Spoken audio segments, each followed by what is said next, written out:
tiempo de debate, pero hasta entonces tenemos la suerte y queremos dar la bienvenida a nuestra invitada de hoy, a la consejera de Fomento y de Vivienda de la Junta de Andalucía, Elena Cortés. Buenas noches. Hola, buenas noches. Y muchísimas gracias por acercarse a este nuevo proyecto televisivo que cumple su tercera semana de vida y que está encantado de recibirle esta noche. Bueno, a vosotros por permitirme estar aquí, conocer vuestros estudios y la gente buena que trabajáis aquí, y bueno, daros la enhorabuena y animaros a que sea un proyecto de largo aliento. Vamos a desarrollar, vamos a intentar desbrozar toda la actividad que desde su departamento ha desarrollado en el último año, pero permítame que le pregunte antes por algunas cuestiones de actualidad. En primer lugar, por esa quinta víctima mortal de violencia de género en Andalucía. Usted, como mujer, también se ha señalado en muchas ocasiones contra esta lacra del siglo XXI que estamos sufriendo, especialmente la sociedad en su conjunto, para avergonzarse, pero las mujeres en especial. ¿Estamos bajando la guardia? Yo creo que no es un problema de bajar la guardia. Yo creo que, bueno, la cuestión de la desigualdad, que es lo que provoca o una de las piezas claves por las cuales el patriarcado impone sus valores, ¿no?, respecto de las mujeres, bueno, pues aumenta, y esa feminización de la pobreza y esa desigualdad respecto de las mujeres con respecto de los hombres. Y yo creo que, bueno, habría que reflexionar y plantear, aunque la semana pasada, ¿no?, se firmó un pacto por la igualdad que va en la dirección correcta. Yo creo que trata de poner de acuerdo al conjunto de la sociedad, pero hace falta una reflexión y una acción profunda sobre bueno, dónde ponemos el foco cuando queremos entender por qué una mujer no denuncia, ¿no?, o sí denuncia un maltrato. Yo creo que habría que situar el foco en los maltratadores. No es posible que esta sociedad permita que en su seno haya bueno, pues maltratadores que lo que hacen es cometer delitos de manera cotidiana, cuando cotidianamente maltratan a una mujer, y el elemento, ¿no?, el desastre que es que además se lleve un poco por delante una mujer, en este caso tan joven, ¿no? Pero bueno, hay que seguir caminando hacia adelante, y sobre todo hay que plantear elementos de política de igualdad, de dependencia económica y de un cambio cultural que no es sencillo, no es fácil. Sí, porque sobre todo hay que cambiar esos roles, ¿no? La prevalencia de la ideología machista de posesión del hombre sobre la mujer. Total. Eso es muy difícil, cambiar esos cimientos que están muy arraigados en ciertos sectores, ¿no? Eso es muy difícil, para eso necesitamos un cambio estructural en la sociedad, compartido por la inmensa mayoría de la sociedad, y bueno, los cambios culturales cuestan trabajo, ¿no? No obstante, mientras eso se va haciendo, hay que poner lógicamente todas las herramientas y todos los programas para que ni una sola mujer que tenga una situación de maltrato lo aguante, y también, bueno, pues lógicamente una llamada al entorno familiar, al entorno de los amigos, a que no se puede permanecer impasible, ¿no?, cuando se tiene el conocimiento de una situación tan durísima como esa. Aún recuerdo su tono reivindicativo, creo que fue el último pleno, en el que usted dijo: nosotras parimos, nosotras decidimos. ¿Cuánto daño le está haciendo esta reforma, lo que conocemos de la reforma de la ley del aborto, a la igualdad de la mujer? Muchísimo daño. Esta reforma de la ley del aborto está haciendo muchísimo daño, porque bueno, en lo que sí habíamos conseguido es que el derecho a la maternidad, es ser madre o no serlo, era una decisión de las mujeres, sin tutelas. Y bueno, pues habíamos avanzado, y ahora el Partido Popular lo que nos vuelve a situar es la tutela de la mujer, y que no es la mujer la que decide, sino que, bueno, pues una suerte de sabios que han hecho una serie de leyes la que va a decidir que sí o que no. Yo espero que el empuje del feminismo consiga, bueno, pues que esta ley no salga adelante. Parece que andan ahí un poco... Hay divergencias internas dentro del gobierno, del PP, pero ¿confía usted en que la línea matriz que nos ha dibujado el ministro Gallardón vaya a ser modificada?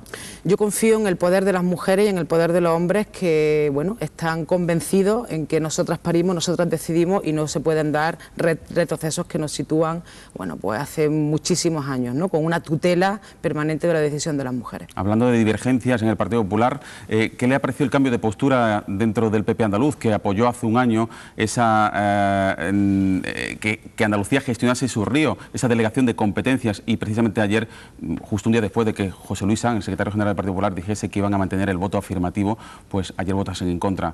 ¿Le ha sorprendido? Bueno, hombre, me ha sorprendido, ¿no? Cuando uno anuncia que vas a votar a favor y de repente llega a Madrid y te dicen, oye, mira, no, tienes que cambiar tu voto, bueno, pues tal. Pero bueno, yo creo que es un esperpento, ¿no? De una labor del Partido Popular que todavía no tiene claro qué es lo que defiende. Si defiende Andalucía y su estatuto, que votó a favor, y bueno, pues lo que tiene que hacer allí, de Despeñaperros para adentro y de Despeñaperros para afuera, lógicamente, es defender. Pero estamos ante un anacronismo autonómico, ¿no? Porque nadie ahora mismo, por ejemplo, pensaría que la sanidad se gestionase desde Madrid. Bueno, ni las obras públicas, ni la vivienda, no, absolutamente nada. Bueno, pues tiene que ver con esa reconfiguración recentralizadora que el Partido Popular quiere hacernos pagar, ¿no? Pero también tiene que ver con una dejación de la defensa del pueblo andaluz y de la defensa del Estatuto de Autonomía. Y bueno, pues al final estas cosas lógicamente pasan factura, ¿no? Porque cuando uno no defiende el territorio, la comunidad en la que vive y no defiende su Estatuto de Autonomía, pues lógicamente eso genera tensiones internas seguro y fractura que le pasará a la sociedad, ¿no? ¿Le da a usted la sensación de que el PP por momentos tiende a arrojar a Andalucía dentro de sus compromisos electorales o de sus objetivos electorales? ¿La ha dado por perdida? Bueno, yo creo que no tiene una buena posición de defensa de Andalucía, y si la ha dado por perdida o no, no lo sé. Lo que sí sé es que en esta tierra no va a ganar a costa de cualquier cosa, ¿no? Y que, bueno, pues ellos verán cómo gestionan la situación que ahora mismo tienen en Andalucía, ¿no? Lo que sí está claro es que ellos han renunciado en el día de ayer de una manera expresa a defender el Estatuto de Autonomía, que luego de Despeñaperros para adentro no se cortan en exigir y en reivindicar, cosa que está bien, pero claro, las cosas hay que exigirlas de Despeñaperros para abajo en Andalucía, pero también de Despeñaperros hacia arriba, y enfrentarse con quien uno tenga que hacerlo, ¿no? Porque al final está defendiendo la Constitución de los andaluces, ¿no? Una última cuestión de actualidad, y ya luego entramos en su materia estrictamente. Jesús Maeztu, ¿qué le parece? A mí me parece que va a hacer una fantástica labor como defensor del pueblo andaluz. Creo que va a representar dignamente esa institución tan importante que forma parte también del Estatuto de Autonomía. ¿Le pesará la sombra de José Chamizo? La alargada sombra después de 17 años en la que todo el mundo ha reconocido su labor. Bueno, no es fácil, ¿no?, esa sucesión, desde luego, pero bueno, yo creo que tiene herramientas y capacidad como para... bueno, pues para hacer un buen trabajo como defensor del pueblo andaluz. Por cierto, ¿merecía esa despedida José Chamizo? Yo creo que había prioridades más acuciantes que esa, pero bueno, también entiendo que llevaba 17 años, ¿no?, y un proceso de interinidad. Pero yo creo que había elementos políticos más acuciantes que la cuestión de ese relevo, ¿no?, del defensor del pueblo. Con Elena Cortés estamos analizando la actualidad, pero también queremos sobre todo desbrozar cuáles han sido las líneas fundamentales de su acción de gobierno desde la Consejería de Fomento y Vivienda de la Junta de Andalucía, precisamente marcada por ese decreto de la función social de la vivienda, que antes que nada le pregunto, ¿cree usted que ha acercado más la política a la ciudadanía después de la desafección política que estaba increciendo en los últimos meses, en los últimos años? ¿Cree que este tipo de herramientas, este tipo de iniciativas os acercan a los políticos más al pueblo? Bueno, yo creo que este decreto lo que persigue, ¿no?, era hacer un cambio radical en las políticas que hasta ahora se venían practicando, y la necesidad de que un gobierno que tiene las competencias exclusivas en materia de vivienda legislase para resolver o tratar de resolver una situación.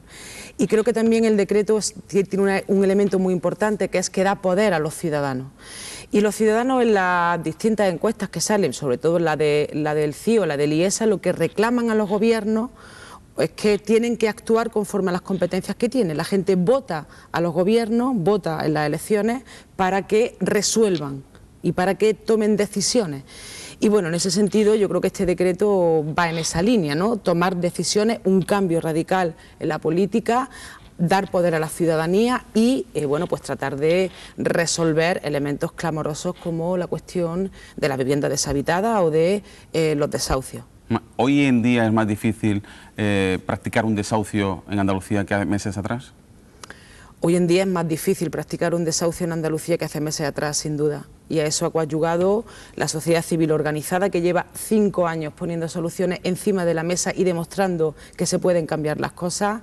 A eso han ayudado la sentencia del Tribunal de Luxemburgo, a eso ha ayudado también las decisiones de algunos jueces y a eso ha ayudado también el decreto ley de la función social de la vivienda. Dígame algunas cifras aproximadas. ¿Cuánta gente se va a beneficiar o tienen ustedes en lista para beneficiarse de los desahucios, de la expropiación temporal de las viviendas? Bueno, fijaros que estos días ha sido hoy, o entre hoy y ayer, sorprendentemente polémico, ¿no? Que todavía el Gobierno no pueda dar datos de cuánta gente ha sido desahuciada en el año pasado, ¿no? Y que haya ahí un baile de cifras. Nosotros estamos recibiendo decenas de solicitudes en las delegaciones y bueno, ya hemos iniciado una expropiación temporal del uso. Esta semana se publicarán 3 más, 2 de Granada y 1 en Huelva. Y bueno, vamos haciendo realidad y vamos haciendo carne el decreto poco a poco, teniendo claro que bueno, todas las personas que soliciten esa expropiación temporal del uso, que cumplan los requisitos, se va a proceder a esa expropiación temporal con todo el procedimiento, lógicamente con todas las garantías. Después de escuchar a esa señora de Huelva, que tenía varios hijos, tenía varios nietos a su cargo y que había pedido la expropiación del uso y la Junta inició precisamente ese procedimiento, fue la primera, ¿cómo se puede discutir el aval o las bondades de este decreto? ¿Cómo se ha cuestionado por parte del Ministerio de Economía? Uy, esa pregunta hay que hacérsela al Ministerio de Economía, ¿no? Pero bueno, en definitiva porque se defienden, a mi juicio, ¿no? Unos intereses de la élite económica que están muy alejados de los intereses generales y de los intereses de la inmensa mayoría. Solo así, poniéndose en defensor o erigiéndose en defensor de los intereses de la élite económica, se puede entender esa cuestión, ¿no? Por cierto, sáquenos de dudas, no sé si usted tiene conocimiento del informe de la Troika. En el primer informe, el preliminar, no había ningún reglamento o ninguna mención en contradictoria o negativa sobre el decreto social de la vivienda, pese a que dijo el ministro Guindos que había habido una carta, un correo electrónico o lo que fuera al Ministerio de Economía diciendo que querían conocer eso, ¿no? ¿Saben algo de la Troika, de los hombres de negro? No, estuvieron por aquí examinando el grado de cumplimiento, algo que es absolutamente lesivo para los intereses de los trabajadores y de las trabajadoras, ¿no? De esos recortes e impuestos. Y lo que sí sabemos es que ha sido el Tribunal de Luxemburgo, el Banco Central Europeo, es verdad que por criterio economicista, o ayer el Parlamento Europeo, el que ha puesto en duda bueno, la gestión del Gobierno central respecto a resolver el drama y la injusticia social de los deudores hipotecarios, en absoluto sobre el decreto ley de la función social de la vivienda. ¿Usted cree que el ministro Guindos mintió? ¿O no dijo la verdad? Pues seguramente, ¿no? Porque bueno, hasta ahora que tengamos conocimiento oficial no ha habido ningún tipo de carta o de escrito, ¿no? Yo el otro día bromeaba en la comisión parlamentaria que a lo mejor fue un WhatsApp lo que se le planteó, ¿no? Y bueno, aquí ¿cuál es el problema? Porque estamos hablando de cosas muy serias, ¿no? Que es cómo desplegando todas las competencias que el Estatuto nos da, el Gobierno de Andalucía es capaz de poner una norma, de dar un paso al frente y decir hasta aquí hemos llegado, con 2 elementos claros, las viviendas deshabitadas y la situación de la expropiación temporal del uso, y frente a eso lo que se azuza o lo que se intenta situar son sombras de duda para intentar generar miedo en la población, ¿no? O sea, que estamos hablando de cosas muy serias, de competencias de Andalucía que están en el Estatuto y de bueno, resolver o tratar de resolver elementos claros de injusticia social que venían ocurriendo desde el año 2007 sin que ningún gobierno tomase una decisión, ¿no? Cuando estaba en sus manos tomarla, como se ha demostrado. Por cierto, permítame una maldad. Sorprendió mucho que fuese la consejera de Presidencia, Susana Díaz, la que fuese a Bruselas en búsqueda de apoyo, en este caso del presidente del Parlamento Europeo y del comisario de la competencia, en lugar de usted, ¿no? No sé si eso estaba pactado o... Bueno, ¿O se sintió usted ofendida porque fuese la consejera de Presidencia y no usted? Forman parte de las funciones de la consejera de la Presidencia, vamos, en absoluto. Un decreto ley, bueno, claramente sacado puesto encima de la mesa del Consejo de Gobierno por la Consejería de Fomento y Vivienda, y que forma parte del acuerdo de gobierno suscrito entre Izquierda Unida y Partido Socialista, ¿no? En absoluto. Aquí parecía como que el PSOE o la parte del gobierno del PSOE quisiese arrogarse un decreto que todo el mundo les adjudica a ustedes. Bueno, que fue Izquierda Unida la que lo puso, ¿no? La que venía en su programa electoral y la que lo puso en el acuerdo de gobierno, y bueno, pues la Consejería de Fomento y de Vivienda tiene la responsabilidad de gobernar la Izquierda Unida, ¿no? Pero vamos, en absoluto es un decreto del conjunto del gobierno andaluz, una vez que está aprobado por el gobierno andaluz. Por cierto, creo que ya ha pasado ese plazo de un mes que tenían los bancos y las inmobiliarias para informar de las casas vacías que tenían. ¿Se va a ampliar ese plazo? ¿Se van a comenzar a sancionar a esos bancos o inmobiliarias que no han dado esa lista? ¿O qué datos tienen? Bueno, el plazo era de un mes a partir de la entrada en vigor, efectivamente, del decreto, para que las entidades financieras nos comunicaran la VPO que forma parte de su balance. La VPO estuviera deshabitada o estuviese ocupada. Hasta la fecha han habido, si no me falla la memoria, 17 entidades financieras que nos las han comunicado. Estamos trabajando en esos datos, en esa base de datos, y el que haya entidades financieras que no nos lo hayan comunicado, lo que presupone es que no tienen VPO en sus balances, no que estén faltando, ¿no?, al decreto ley. Eso será un elemento posterior, ¿no? Y bueno, pues estamos trabajando en esos datos que nos faciliten las entidades financieras, porque ahí lo que exige el decreto ley, que ya lo exigía la ley de la VPO, aunque no sancionaba su incumplimiento, es que si hay una VPO en manos de los bancos vacía, tiene que ponerse a disposición del registro de demandantes municipales de vivienda. Y 6 meses si no es VPO, ¿no? Y 6 meses si no es VPO, no. Si no es VPO, no la tienen que poner al registro. Bueno, ¿le gustó el reconocimiento del Parlamento Europeo a la plataforma antidesahucios? Me encantó. ¿De Ada Colau? Me encantó. Sí, es un justo reconocimiento, ¿no?, de un trabajo valiente, impecable, comprometido, y que ha puesto, bueno, a la ciudadanía consciente y organizada al primer nivel de defensa de los derechos materiales de la ciudadanía, ¿no?, de los trabajadores y de las trabajadoras. ¿Y le ofendió que comparasen a Ada Colau con Otegi, por ejemplo? Sí, me ofende porque, bueno, son barbaridades, ¿no?, las que han venido diciendo. Lo que me ofende es que se trate de criminalizar y de estigmatizar a aquellos ciudadanos que de manera consciente y crítica se organizan para defender sus derechos, ¿no? Igual que, bueno, me molestó que se criminalizasen los escraches, ¿no?, cuando luego ha habido, bueno, pues el presidente del Constitucional planteando que eso forma parte del legítimo derecho a la protesta, ¿no?, siempre y cuando sea pacífica, ¿no? Valiente Polvareda, por cierto, ya que habla usted de escrache, que levantó usted cuando dijo que usted participaría en escrache, ¿no?, si no fuese consejera, ¿no? Bueno, es que yo no voy a renunciar a lo que soy y lo que me han enseñado dentro del Partido Comunista y de Izquierda Unida, ¿no?, que es a defender pacíficamente, lógicamente, los derechos de los trabajadores y de las trabajadoras, y a organizarme para hacerlo, ¿no? ¿Se imaginó usted alguna vez que algún banquero en España entrase en la cárcel? No, pero mira, eso que estamos viendo. ¿Vaticina usted que puede haber más? Espero. Se han hecho Vamos, muchas... si se demuestra que han cometido delitos, ¿no? Yo creo que el caso de las preferentes es un elemento absolutamente clamoroso de, bueno, una estafa, ¿no?, a muchísimos ciudadanos, muchísima gente que lo que tenía era su pequeño ahorro, y bueno, pues que la estafaron. ¿Qué tal con los socios de gobierno, con los socialistas? Bien. ¿Están ustedes a gusto? Sí. Había reticencia, usted sabe perfectamente, en la fila de Izquierda Unida, que hubiese ese abrazo del oso, que ustedes lo neutralizasen, y parece que todo lo contrario, ¿no? Todas las expectativas electorales han crecido y la ciudadanía está valorando su gestión de gobierno, ¿no? Bueno, yo creo que hemos tenido la oportunidad de demostrar, bueno, pues que Izquierda Unida es una organización potente políticamente, con discurso, con práctica política, y que hemos demostrado con humildad, con mucho trabajo, que las cosas se podían hacer de otra manera, que hay alternativas. Y bueno, yo creo que el trabajo, después de algo más de un año, está encima de la mesa, ¿no?, en varios elementos claros.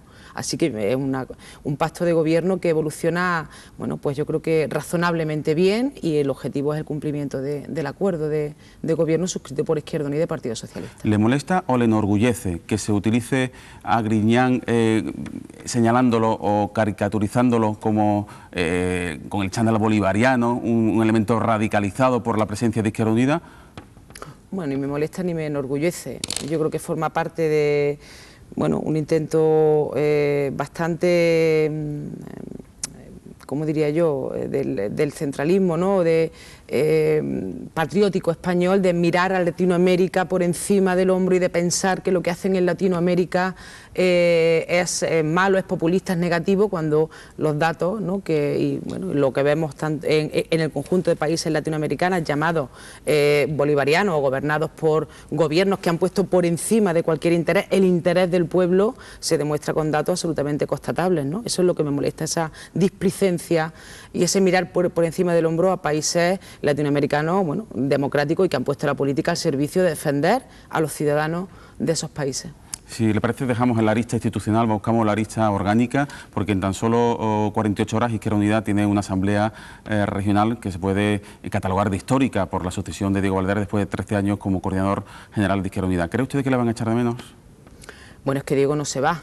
Diego está en Izquierda Unida, es un gran activo de Izquierda Unida y es el mejor vicepresidente que la Junta de Andalucía ha tenido.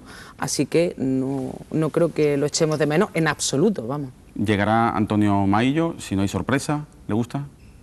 Sí, yo creo que es un buen cuadro de Izquierda Unida, que forma parte de una generación bueno, importante dentro de Izquierda Unida y que defiende un elemento, pues al igual que Diego Valderas, ¿no?, de la capacidad de Izquierda Unida de ser una herramienta al servicio de los trabajadores y de las trabajadoras y el valor de lo colectivo por encima del individualismo. Y yo creo que será un gran coordinador general con ayuda de la dirección andaluza y con ayuda del conjunto de los militantes de Izquierda Unida. Izquierda Abierta se ha sumado hoy al apoyo a Antonio Maillo, al igual que días atrás lo hizo el Partido Comunista, y han pedido precisamente a Cutbay que apoyen que haya una única lista. ¿Confía usted en que haya ese consenso? Bueno, se está trabajando en ello, dejemos que se trabaje y que vayan pasando las horas de la Asamblea y ya veremos. De todas maneras, si no ocurre tampoco pasa nada, ¿no? Lo que es importante es que después de la Asamblea, bueno, haya un documento político claro y que Izquierda Unida, bueno, pues sea capaz de seguir estando en el conflicto, defendiendo a los trabajadores y las trabajadoras y demostrando en el Gobierno, tanto de la Junta de Andalucía como de los ayuntamientos, que hay alternativas y que se pueden hacer y se pueden aprobar decretos y leyes y programas al servicio de la mayoría social. ¿Por qué se autodescartó usted tan pronto en cuanto sonó su nombre como posible sucesora de Diego Valderas? Bueno, pues porque el trabajo en la Consejería de Fomento y Vivienda exige muchísimas horas de dedicación. ¿Pero veremos algún día alguna mujer al frente de Izquierda Unida en Andalucía? Seguramente, sí. ¿A usted le gustaría? Sin duda. Yo, de momento, vamos a tener un fantástico coordinador que es Antonio Maillo, ¿no? Y que yo espero que sea coordinador durante mucho tiempo. Pero bueno, yo me autodescarté porque como consejera de Fomento y Vivienda tengo un trabajo ingente en todo el territorio andaluz y bueno, consideraba que debía de dedicarme a responder dignamente, con responsabilidad, al trabajo que me había encomendado mi organización, Izquierda Unida. ¿Cree usted que el relevo de Diego Valderas puede poner en jaque el pacto de gobierno PSOE-Izquierda Unida, que haya una tricefalia, una bicefalia en Izquierda Unida, que no se controle todo desde... No es lo mismo que pues Diego Valderas como vicepresidente de la Junta, como coordinador andaluz de Izquierda Unida, pues controle la situación orgánica institucional de Izquierda Unida. ¿Cree usted que ahora puede haber distintas voces que choquen? En absoluto.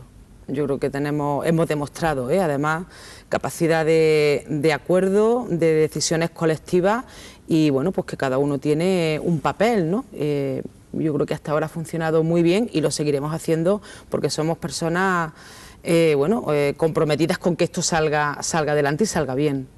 Pues sobre Izquierda Unida, sobre la Consejería de Fomento y Vivienda de la Junta de Andalucía y sobre otras cuestiones del Gobierno andaluz y de la política nacional y andaluza, vamos a seguir hablando con Elena Cortés en tan solo 3 minutos. Ya en nuestra mesa de análisis en compañía de 4 analistas políticos, sociales y económicos que nos acompañan esta noche. Volvemos, lo dicho, en tan solo 3 minutos.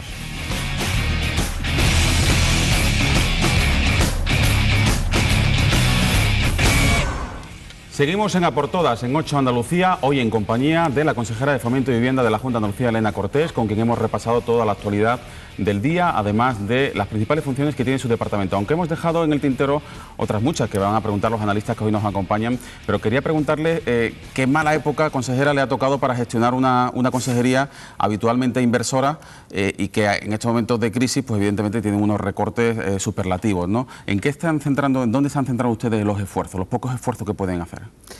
Bueno, tenemos una inversión de 375 millones de euros, que no es poca cosa, son los mismos que los que había el año anterior, después del ajuste impuesto por el Gobierno central.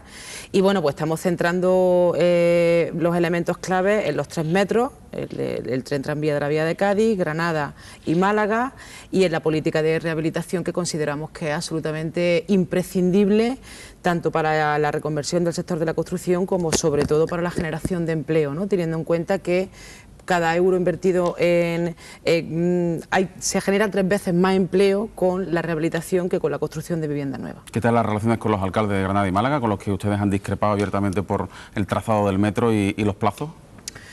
Bueno, con el de Granada llegamos a un acuerdo respecto de una parte del transcurso del Metropolitano de Granada, y con el de Málaga ahí seguimos, ¿no? Que en un intento de llegar a un acuerdo, a un diálogo, porque creemos que lo que estamos planteando es absolutamente razonable, eficiente desde el punto de vista social y económico. Pues ahora es el turno de preguntar a Elena Cortés, de los 4 analistas que hoy nos acompañan. Isabel Morillo, buenas noches, bienvenida. Hola, muy buenas noches. Juan Méndez, perdón, ya se me olvida hasta tu nombre, Juan.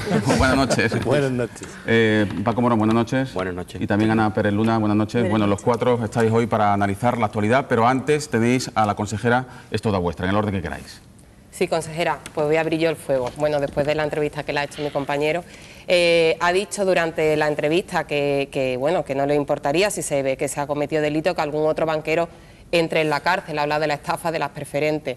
No me puedo resistir a preguntarle sobre su paso por Cajasur. Usted fue miembro de la Asamblea de Cajasur durante mucho tiempo y no sé, muchas veces me pregunto qué estaban haciendo los políticos en las cajas mientras todo esto de las preferentes, de la especulación inmobiliaria y todo esto estaba ocurriendo. ¿Ustedes no veían lo que pasaba? No. Bueno, yo era miembro de la Asamblea General, que se reunió una vez para aprobar las cuentas, y siempre hemos defendido desde Izquierda Unida lo mismo, ¿no? Igual que nos opusimos a la fusión por absorción de la Caja Provincial de Ahorro Histórica que había en Córdoba por Cajasur. Bueno, pues defendimos la gestión transparente, ¿no? Y bueno, incluso en algunos elementos no nos parecía bien, ¿no? La cuestión de las preferentes, por ejemplo, ¿no? En ese elemento concreto.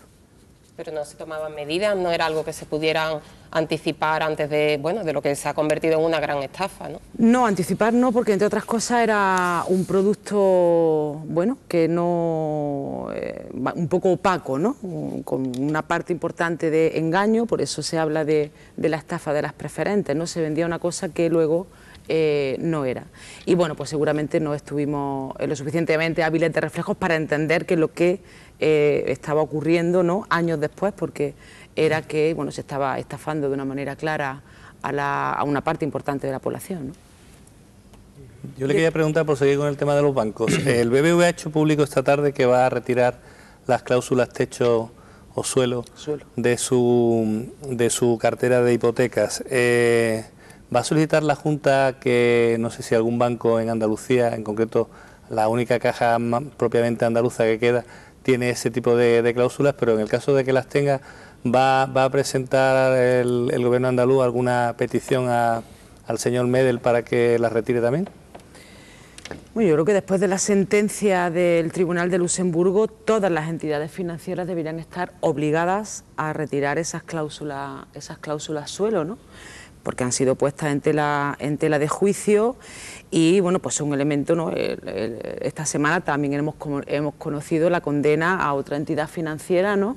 Respecto de la necesidad de retirar las cláusulas suelo. Si hace falta pedirlo, se pide, ¿no? Pero yo creo que un elemento tan claramente visto ya por parte de los jueces del Tribunal de Luxemburgo debería de estar retirado, y una política... También el Supremo las ha anulado, o sea, ha dicho que aunque sean favorables incluso al cliente. Eso, entonces, bueno, pues esto es que no, pues va de suyo que a partir de ahora o de aquí para atrás no es posible que haya hipotecas o productos financieros que contengan cláusulas abusivas, ¿no? Que al final es lo que son las cláusulas suelo o cualquier otro elemento. Pero, ¿no? Perdone, consejera, ¿pueden convivir esas hipotecas nuevas sin cláusula suelo con las anteriores que se hayan firmado con cláusula suelo, o van a pedir ustedes también la retroactividad? Bueno, el tribunal de esta semana respecto a Cajasur, creo que es, sí, la BBK, ¿no? Lo que plantea es que cláusula suelo de las hipotecas fuera, ¿no? Bueno, es que aquí hay una sentencia, insisto, del Tribunal de Luxemburgo que lo que dice es que durante 20 años se ha permitido, bueno, que no adecuar la legislación a la Directiva Comunitaria de Protección de los Consumidores de las cláusulas abusivas. Bien, pues alguna responsabilidad, ¿no? Alguna decisión habrá que tomar sobre eso, ¿no? Porque lo que viene a decir es que se ha puesto durante 20 años a los ciudadanos en manos de las entidades financieras, ¿no? Que lo que buscan que es pues su mejor beneficio, ¿no? Y ahora, bueno, pues la consecuencia resultante es cláusulas suelo fuera de las hipotecas, ¿no? Nosotros en las oficinas en defensa de la vivienda que abrimos en octubre, bueno, pues cuando la gente viene a la fase de prevención, pues vemos cómo las hipotecas suelo siguen formando parte de las hipotecas. ¿Esto de quién, no? ¿Quién es el competente? Bueno, porque tiene la competencia en la legislación hipotecaria, ¿no? Ahora, esto que yo creo que debería de ser suyo desde el 14 de marzo, que dijeron esto va contra la Directiva Europea de Defensa de los Consumidores. Perdón, Paco. Bueno, yo cambiando de tema, la verdad que yo quería preguntarle acerca de la próxima asamblea, la Asamblea General de Izquierda Unida de Andalucía. Se va a elegir un nuevo coordinador, va a haber un momento en el que se va a vivir un doble liderazgo, ¿no? Porque Diego Ladera como tal sigue siendo vicepresidente del Gobierno de la Junta de Andalucía, un nuevo coordinador para dirigir a la Federación, y además no se elige candidato, no se despeja esa incógnita de quién sería la persona o aquel que tome el guión de cara a ser el candidato de Izquierda Unida. Me gustaría saber qué le parece que eso no se decida o no se vote ahora, si eso puede plantear un problema en este periodo de tiempo que queda, que son 2 años y medio, 3, y si usted estaría dispuesta a dar paso adelante y postularse como candidata a la Junta de Andalucía. Bueno, que me parece que no forme parte del orden del día es lo normal, que no forme parte del orden del día porque no toca, ¿no? La Asamblea Andaluza de Izquierda Unida lo que vamos a elegir es una nueva dirección, de entre ellos un coordinador y a crecer desde el punto de vista de ser Izquierda Unida como una herramienta al servicio de la movilización social, de la defensa de los intereses generales de los trabajadores y de las trabajadoras, y a demostrar en la teoría y en la práctica que hay alternativa y que esa alternativa la pone Izquierda Unida encima de la mesa a las políticas que, por ejemplo, el Gobierno central nos dice que son, esto es lo que hay, si quieres lo tomas y si no lo dejas como las lentejas, ¿no? Con lo cual es natural que no esté en el orden del día. Y respecto de otros elementos, yo creo que hemos demostrado, ¿no?, en este año de gobierno, en el que se ha puesto una lupa muy importante en Izquierda Unida, por razones evidentes, no era la primera vez que Izquierda Unida formaba parte de un gobierno andaluz, habíamos dicho que entrábamos al gobierno andaluz para cambiar las políticas, que era un gobierno de cambio. Un grupo parlamentario que ha mantenido su autonomía, un gobierno estable y cohesionado en su acción y una organización que también ha estado a la altura de las circunstancias. Pues vamos a seguir estándolo, vamos a seguir trabajando en esa senda. Sí, sin embargo, se decide elegir un líder de la organización que no está en el gobierno, que no está poniendo en práctica esas políticas, que no representa esas políticas. Un poco crear una doble liderazgo cuando nunca ha sido necesario, y menos en este tiempo, ¿no? Bueno, porque ha sido una decisión de Izquierda Unida, ¿no? Entendemos que las personas que debe de coordinar Izquierda Unida, que es una tarea importantísima en estos tiempos, ¿no?, que corren, siempre lo ha sido, pero ahora mucho más con lo que está ocurriendo, debería de dedicarse a la coordinación de Izquierda Unida, ¿no? Y a eso es lo que se va a dedicar. Y bueno, Izquierda Unida, lógicamente, pues está formando parte del gobierno andaluz y también tiene alcaldías en Andalucía, ¿no? Representa la política de la organización, que en este caso es Izquierda Unida, ¿no? ¿Y lo de su ambición como posible candidata? Ah, eso me había hasta olvidado. Sí. Bueno, eso ya... No creo que lo tengamos olvidado. Ya lo veremos, bueno, eso es una decisión que tiene que tomar Izquierda Unida de forma colectiva cuando la... Pero que no le importaría ser una de las personas... Bueno, no claro que me importaría, una cosa muy gorda, ¿no? No Digo que es algo digo. que no me lo he planteado, es una cosa muy gorda, eso es algo que no me he planteado y estoy a la responsabilidad enorme que tenemos en el equipo de trabajo de la consejería de hacerlo bien, gestionar bien de otra manera y hacer ver que hay políticas, que hay alternativas y que Izquierda Unida con modestia pero con mucha contundencia la está poniendo encima de la mesa. Lo otro ya ver, una cosa muy gorda, ¿no? ¿Qué le gustaría más, consejera? ¿Ser candidata a la Junta o a la alcaldía de Córdoba? Que también se especula mucho con su nombre para ser alcaldesa de Córdoba en ese papel que tuvo Rosa Aguilar durante mucho tiempo. Sí, bueno, es que hay muchas veces, ¿no?, que se toma la responsabilidad concreta que uno tiene en política, ¿no?, como un escalón o como una estación de paso, no término respecto a otras cosas. ¿No? A mí no me ha gustado nunca, ¿no? Porque, bueno, yo creo que hay que estar a lo que hay que estar, a la responsabilidad que te ha tocado en ese momento por decisión de los compañeros y compañeras, y no estar pensando en futuribles de cuál es la siguiente estación, cuál es la siguiente parada, cómo lo hago, cómo... No me gusta y bueno, no... ni una cosa ni la otra, ¿no? Yo formo parte de Izquierda Unida y lo que Izquierda Unida decida y lógicamente yo esté de acuerdo, pues haré, ¿no? Lógicamente. Volviendo...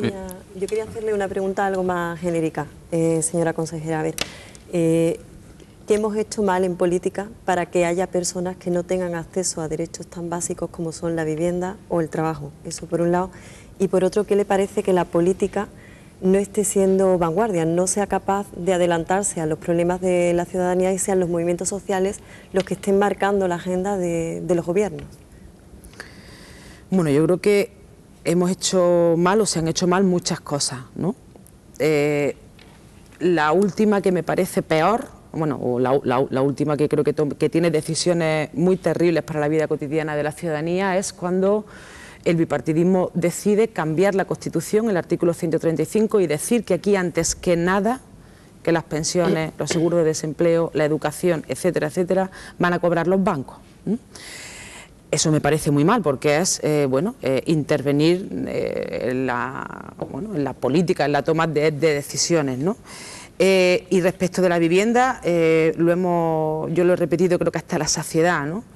Se convirtió un derecho humano en una mercancía al servicio del capitalismo inmobiliario español. La vivienda dejó de ser un derecho humano para ser un producto financiero.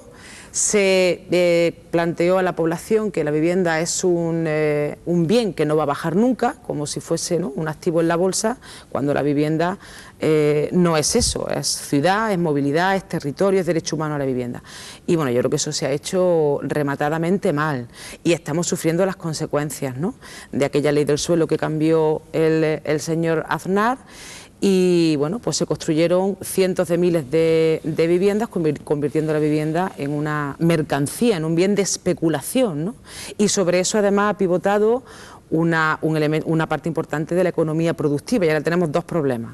El problema de que está incumplido y pisoteado el derecho humano a la vivienda, y el segundo problema, que es la destrucción de empleo, ¿no? Con esta burbuja inmobiliaria, pues se ha caído por sobre los trabajadores y las trabajadoras de la pequeña y mediana empresa, y hay que arreglarlo sin que la puerta de salida a la crisis sea la misma por la que entramos. Por eso desde la Consejería creemos que la rehabilitación.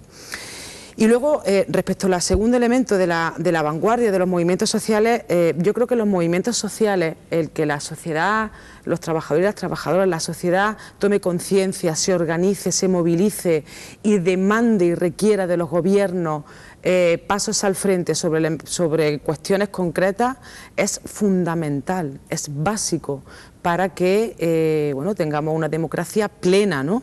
Y ahí nosotros desde Izquierda Unida, ¿qué es lo que creemos? Pues que debe haber una implicación y una participación activa de la ciudadanía en la toma de decisiones, que tiene que haber un control social respecto de las políticas y de los programas que se adoptan, porque afectan a la vida cotidiana de la gente en muchos casos, y esto de tú cada 4 años votas y luego te desentiendes del problema, bueno, pues creemos que es una democracia de bajo voltaje, ¿no?, que tiene que haber, para que el capitalismo sobreviva, pues tiene que haber una democracia de bajo voltaje, ¿no? Pero nosotros desde Izquierda Unida hemos defendido siempre la necesidad de cauces y espacios de diálogo y de participación y de decisión de los ciudadanos sobre cosas que le afectan de manera cotidiana, ¿no? Por lo tanto, creo que los movimientos sociales tienen su papel, exigir, y creo que además que desde los gobiernos tenemos que fomentar activamente con cauce y con leyes la participación ciudadana, ¿no?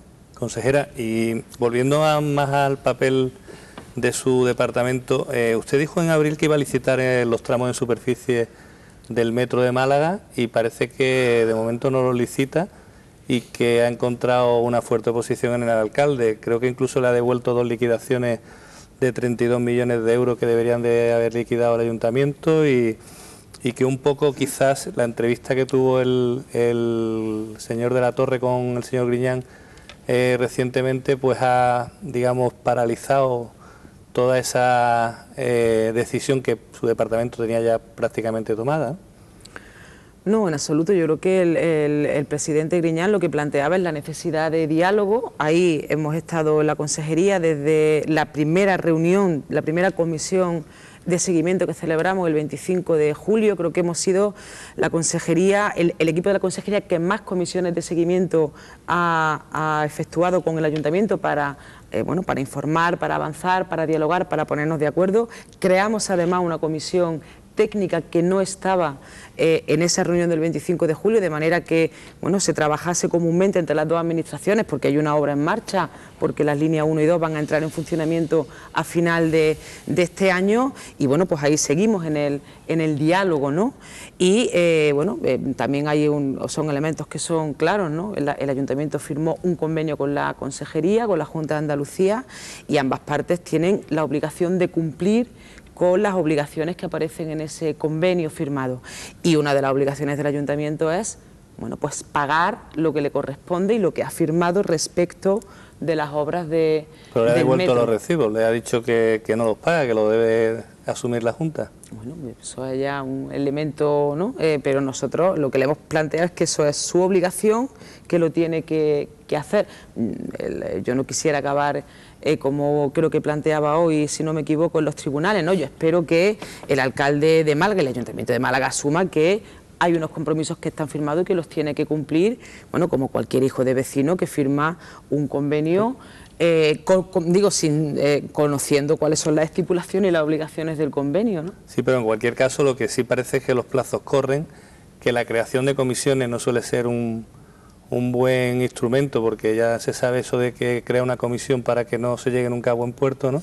Y que en cualquier caso usted había premiado a la necesidad de licitar en el mes de abril esos tramos en superficie y que de momento no se licitan, ¿no? Y que a final de 2015 era la fecha en la que estaba prevista que si se hiciera en superficie podría estar el metro de Málaga en funcionamiento, ¿no? En el primer trimestre del 15. Del 15. Bueno, ahí lo que se ha abierto es un tiempo más de diálogo. En la Consejería de Fomento y Vivienda, encantados de seguir en ese diálogo, porque es lo que venimos practicando desde el principio, ¿no? Y el problema no es que crea una comisión que no servirá para nada, ¿no? Que es verdad que eso es un dicho, ¿no? El problema es que cuando se crea un espacio de trabajo común entre dos administraciones, ¿por qué hay que poner el metro en funcionamiento a final, ¿no? en la última parte de este año? Que dos administraciones tienen que colaborar para el buen desarrollo de la movilidad y de la integración del metro en Málaga, pues que hay que hacerlo, ¿no? En la administración que no lo haga, que no se siente, que no resuelva o que mire para otro lado, a mi juicio creo que es una absoluta irresponsable, ¿no? ¿Se está dando quizá un poco de deslealtad en este diálogo, en estas conversaciones que está manteniendo con el alcalde de Capital, a haber un choque de siglas en este caso y de intereses, y se puede utilizar alguno de estos temas como arma política? ¿Se lo teme? ¿Se lo espera? Bueno, yo es que creo que esto no es un problema de choque de siglas, ¿no? O de choque de... Yo honestamente creo que lo que la Consejería ha puesto encima de la mesa es un metro que cuesta en torno a 500 millones de euros menos a las arcas públicas, que es eficiente, que es limpio, que está al nivel de los transportes públicos colectivos de ciudades europeas y españolas importantísimas, que hacemos más con menos, que hemos aprendido las lecciones de la crisis y que es una opción que cumple con el convenio y que además permite que Málaga tenga, en el tiempo acordado entre las dos administraciones, un transporte público colectivo, sostenible, que no hipoteque a generaciones venideras y que resuelva los problemas de movilidad en Málaga. Ahora, diálogo, bueno, ahí estamos, ¿no? Pero no es un problema de choque de siglas. Yo creo que hay una propuesta solvente económicamente, solvente técnicamente y que resuelve la necesidad que tenía Málaga ya en el 2003 de tener una red de metro que era de urgente necesidad en el 2003. Entonces, ¿dónde ve el problema? ¿Que dónde veo el ¿Dónde problema? está el problema? Bueno, yo no lo sé, digo, por nuestra parte no es un problema, ¿no?, que se nos ha tachado, es que ustedes lo que tienen es ideología. No, no es ideología, es una propuesta solvente económicamente, solvente técnicamente. No es razonable plantear que la Consejería tiene una posición ideológica o que lo que buscamos es un choque de trenes, en absoluto. Hemos buscado la mejor solución para la ciudad de Málaga y lo hemos buscado y lo buscamos con el diálogo y con el acuerdo con el Ayuntamiento. Y yo espero que eso al final bueno, pues termine saliendo. Pero, sí. En el decreto sobre función social de la vivienda, sus detractores, los detractores de este decreto antidesahucio, como lo llamamos los periodistas para que nos quepan los titulares, le achacaron que era un decreto efectista, que en realidad iba a beneficiar a muy pocas familias, no más de 200 familias en Andalucía, que usted, la Junta, su departamento tenía un parque de vivienda pública vacía en Andalucía muy amplio. Posteriormente, usted en el Parlamento reconoció que había 600 viviendas, 600 VPO en manos de la Junta que estaban sin ocupar y que iban a salir al mercado del alquiler. Son muchas viviendas. También me lleva a preguntarme qué hizo EPSA, la empresa pública de suelo de Andalucía, durante mucho tiempo construyendo VPO que no tenían salidas en el mercado. Quizás la propia empresa pública estuvo contribuyendo a la especulación y a la burbuja inmobiliaria. Usted además en EPSA ha llevado a cabo una reestructuración importante, ha quitado muchos altos cargos, ha llegado a decir que la situación que había en esa empresa pública era lamentable. ¿Nos puede informar un poco sobre esto? Bueno, yo creo que efectivamente se contribuyó, ¿no?, a unas políticas equivocadas de vivienda. Y yo creo que a la vista está, ¿no?, solamente por la cuestión de haber convertido la vivienda en una mercancía, sino bueno, pues que en Andalucía hay 700.000 viviendas vacías, deshabitadas, según el censo de vivienda y población, ¿no?, que salió recientemente y que, bueno, pues prácticamente cuadrábamos nosotros los datos respecto del Instituto Nacional de Estadística. Y nosotros lo que hemos dicho desde el principio que Izquierda Unida llegaba al gobierno para cambiar las políticas, un gobierno de cambio. Y bueno, pues EPSA es uno de los elementos de cambio, de cómo se hacen las políticas, para qué se hacen, para quién se hacen. Y bueno, pues respecto a estas 600 VPO, que son muchas, bueno, pero bueno, no son las 5.000 que decía el Partido Popular, llegaron a decir 60.000. Si las comparamos con las 700.000 viviendas deshabitadas, es el 0,1% de la vivienda deshabitada, ¿no? Bueno, pues lo que hemos hecho es pasarlas masivamente al alquiler, de manera que bueno, se asegure la función social de la vivienda, de esas viviendas, ¿no?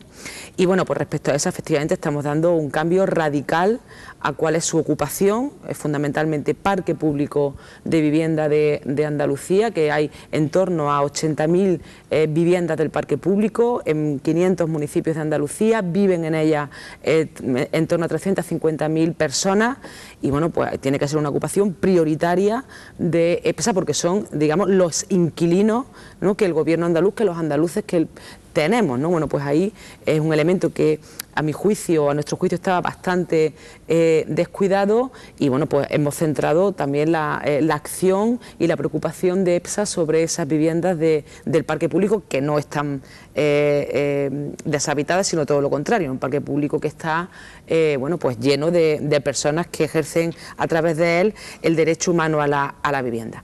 Y bueno, pues sí, el cambio en las políticas de la Consejería también tienen traslado en EPSA. ¿Usted diría, consejera, que la Junta, el Gobierno andaluz, a través de su empresa pública, en determinado momento especuló con el suelo, como hicieron los grandes promotores, los bancos? Sí. Usted diría que sí que lo hizo, ¿no? Última pregunta. Consejera, yo quería preguntarle por una de sus primeras decisiones, que fue cargarse la colaboración público-privada en las obras públicas, incluso en alguna obra que ya estaba licitada. Un programa que fue de los, digamos, denominados estrellas en las dos antecesoras consejeras de Fomento, ¿no?, tanto Rosa Aguilar. ¿Por qué ha quitado, en un momento en el que precisamente la Administración no tiene dinero para construir, ha quitado esa posibilidad de que las empresas privadas se hagan cargo de la construcción de obras públicas? Porque supone una hipoteca para las cuentas públicas que son pagadas por la mayoría social, por los ciudadanos y las ciudadanas, insoportable. La colaboración público-privada multiplica por 4 el precio de una obra que si lo hiciera directamente la Junta, el Gobierno andaluz, con los presupuestos de manera habitual, pidiendo un préstamo. Y bueno, pues lo que considerábamos es que no es posible nunca, pero en momentos en los que hay un proceso suicida de consolidación fiscal, de austeridad en las cuentas públicas, de asfixiar, bueno, pues que el Gobierno, la Consejería de Fomento y de Vivienda mantuviese esa hipoteca para los andaluces, que es una hipoteca de 30 años, ¿no? Multiplicar por 4 el precio de una obra pública, bueno, creo que no es la mejor herramienta. Eso significa que esas carreteras no forman parte del objetivo de la Consejería. No, significa que consideramos que esa herramienta no es útil. Ya. Bueno, pues permítame una indiscreción para acabar. Me ha comentado usted fuera de micrófono que veranea habitualmente en Cádiz. ¿Algún día los sevillanos, los cordobeses, los gaditanos dejaremos de pagar el peaje en Sevilla-Cádiz, de la autopista? Bueno, por lo que por lo que corresponde a la Consejería de Fomento y Vivienda, ese tramo se deja de pagar. Yo creo que habría que exigir al Gobierno central que el resto del tramo también lo levante. Elena Cortés, consejera de Fomento y Vivienda de la Junta de Andalucía, muchísimas gracias por acompañarnos y muchas gracias. A vosotros, un saludo. Bueno, pues volvemos en 3 minutos con Juan Méndez, con Isabel Morillo, con Paco Morón y con Ana Pérez Luna y analizamos el resto de la actualidad. En 3 minutos.